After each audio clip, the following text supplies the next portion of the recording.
আমি মায়ের বাড়িতে যাওয়ার পরে মায়ের ঘরে শুধু তছনছ করে খোঁজাখুঁজি করতেছি, দেখি রাহুলের কোনো স্মৃতি আমি খুঁজে পাই কিনা।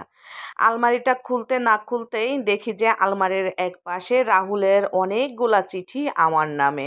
চিঠিটা দেখে যেন আমি অবাক হয়ে গেলাম, আর চোখ দিয়ে অঝরে এক পাশ দিয়ে পানি ঝরতে থাকলো। আর রাহুলের প্রতি আরও যেন আমার ভালোবাসা আকর্ষণ বেড়ে গেল। আমার সব কিছুর বিনিময়ে যদি আমি আবার রাহুলকে ফিরে পেতাম, বিশ্বাস করেন, পৃথিবী একদিক আর রাহুল একদিক, আমি রাহুলকে ছাড়া বাঁচতেই পারি না। এখন আর সেটে করার কিছু না।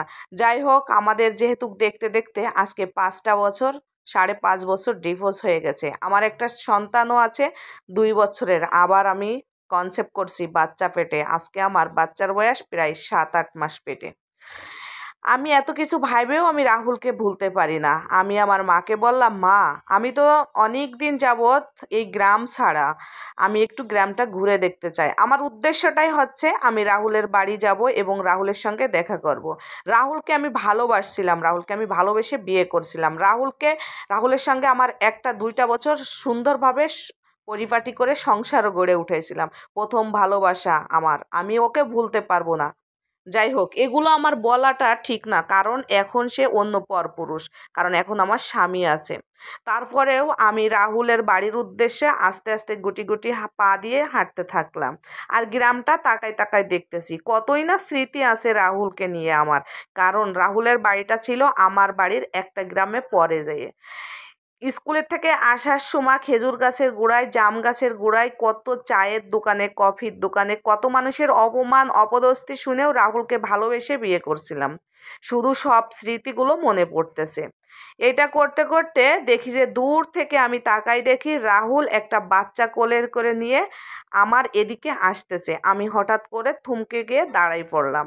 দাঁড়ায়ে ভাবতেছি, ওটা রাহুল না? রাহুলকে দেখে যেন আমার কলিজার ভিতর মোচড় দিচ্ছে। পাশের থেকে একজন বলে উঠল যে, ওই যে রাহুল আসতেছে রাহুলের ছেলেকে নিয়ে। আমার আর বুঝতে বাকি থাকলো না, রাহুল আবার বিয়ে করছে এবং সেই ঘরেও তার একটা ছেলে হয়ে গেছে। আমি আর রাহুলের দিকে না আগাইয়ে এবং রাহুলের সঙ্গে দেখা না করে বুকের কষ্ট বুকে চাপা নিয়ে আবার ফিরে আসলাম বাড়ির থেকে। আমার রুমটা বন্ধ করে আমি চিৎকার করে কান্না করতেছি। কান্না যেন কেউকে বুঝতেই দিচ্ছি না এবং জানতেও দিচ্ছি না। বেঁচে থাকুক সকল ভালোবাসা। রাহুল নামের ভালোবাসা আমার ভালোবাসা, সত্যি প্রকৃতিক ভালোবাসা। তাই কিছু কিছু ভালোবাসা দূর থেকেই থাকা ভালো। কাছে গেলে হয়তোবা কিছু ভেজাল লেগে যাবে।